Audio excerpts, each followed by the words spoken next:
Not everybody who's on Yes. Ladies and gentlemen, Bob's here. friends, come on in. Greg and Bob. We're under very tight time constraints. They actually want us out of the building. So it's my pleasure to chair our final panel on a research agenda for the future. And for this purpose, we have brought together the RAND, Botec, Marin home team, so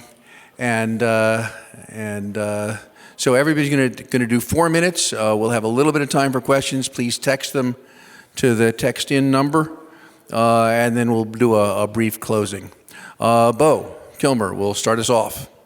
Thanks, Mark.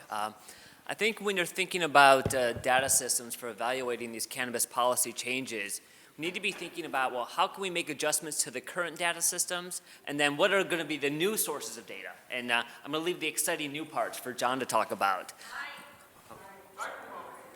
Hello? Oh, hey, sorry about that.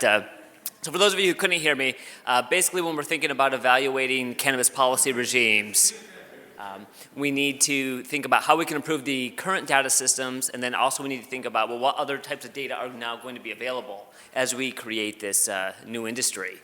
And so John's going to spend time talking about the new and exciting data sets. But with respect to what we're collecting now, each year we have the NISDA survey, where we survey 70,000 people, ask them about a lot of different behaviors. It's the primary data system that's used for cannabis policy evaluations in the United States. The last time I think we validated the results in terms of figuring out whether or not people were actually honest about what they were consuming was 2001.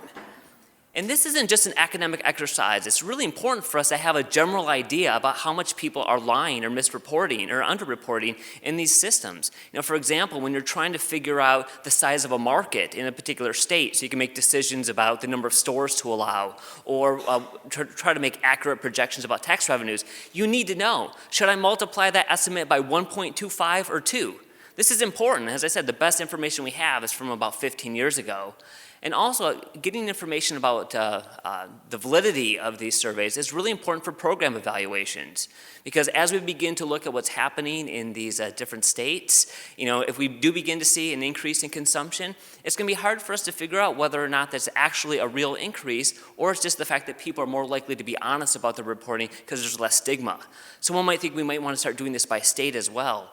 But this isn't something we have to do every year. But I think if we're going to be spending tens of millions of dollars each year doing these surveys, I think it makes sense every 5 years to put a couple $1 million into validation.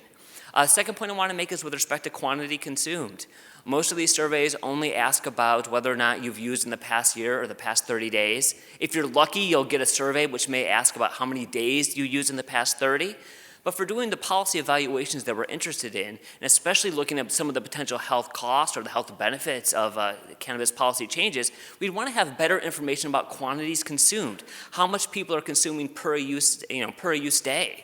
And in fact, we confronted this when we were doing some work for the state of Washington and trying to help them figure out the size of their markets. You know, from the national surveys, we could try to get information about total use days, but we ended up having to create these web surveys with pictures of unrolled joints, trying to help people beginning to understand, you know, saying, hey, this is 1 gram of marijuana. On a typical day, do you consume exactly this amount, half this amount? And, you know, and this study that we did has been replicated in other states, but this was fairly ad hoc, and it wasn't subject to the psychometric measures or validation that you would want from these types of surveys. So I think it's really important that we get this information about quantity consumed for helping with the policy evaluations, but it's also going to be very important for when we're calculating the price elasticity of demand, which is very important for making projections about what's going to happen. We've got a ton of studies, with a lot of studies which focus on the participation elasticity. That is, as there's a change in price, what happens to the prevalence or the probability that somebody uses. But we need to know, given that there's been a price change, how does it influence the amount that people are consuming? And we're not going to be able to have that information unless we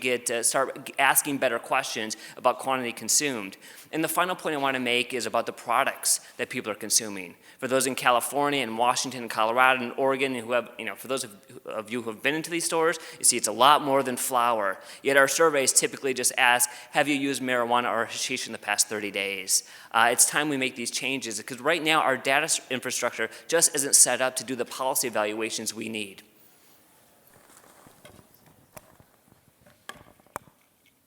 Is this on? Yeah, okay. I'm going to leave aside everything on the medical side. I really don't know anything about that and focus on the social science side. Historically, most of the marijuana-related research on the social science side has flowed in some sense from sociology, criminology, economics of crime, has been grounded in surveys and other sorts of instruments that produce data on an annual basis. I think what we need to do is fire all of us who come at it from that perspective, go to the business schools and ask them how they study any other legal industry because they have entirely different paradigms of data collection.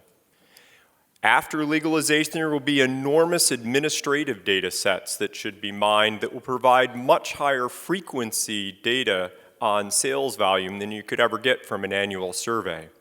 When you partner with the big companies that are selling this, you can get their loyalty card data.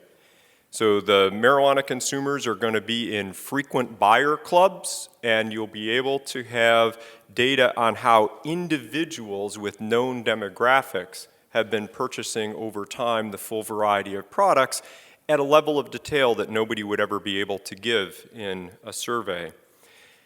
Importantly, for even answering questions like elasticity of demand, which by the way, the companies care about also, you would like to do the sort of A/B testing that Google does on us all the time. So whichever companies are selling via web interfaces will be able to present experiments made all the time about we'll show this web page versus that web page, this set of prices versus that price, and we'll be able to learn a lot about elasticity of demand.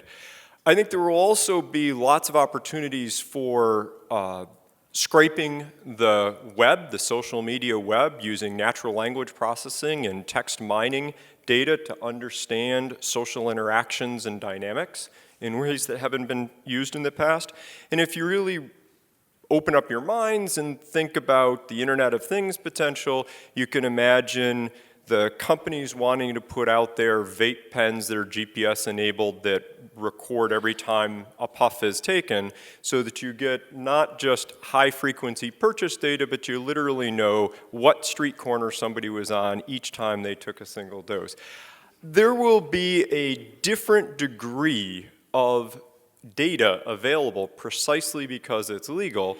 In some respects, I suspect many of us in this room are not used to thinking about those units of analysis and those modes of investigation.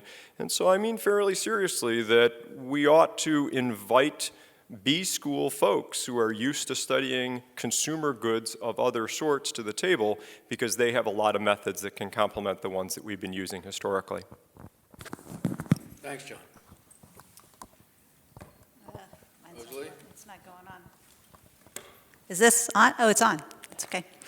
I think the research of the future is going to be going a couple different directions, building on what's already been said. One is that we aren't going to be talking about marijuana liberalization policy as a bucket, one big bucket. Decriminalization wasn't one big bucket. Medical marijuana is not one big bucket. And legalization will not be one big bucket, especially when you look outside of the United States.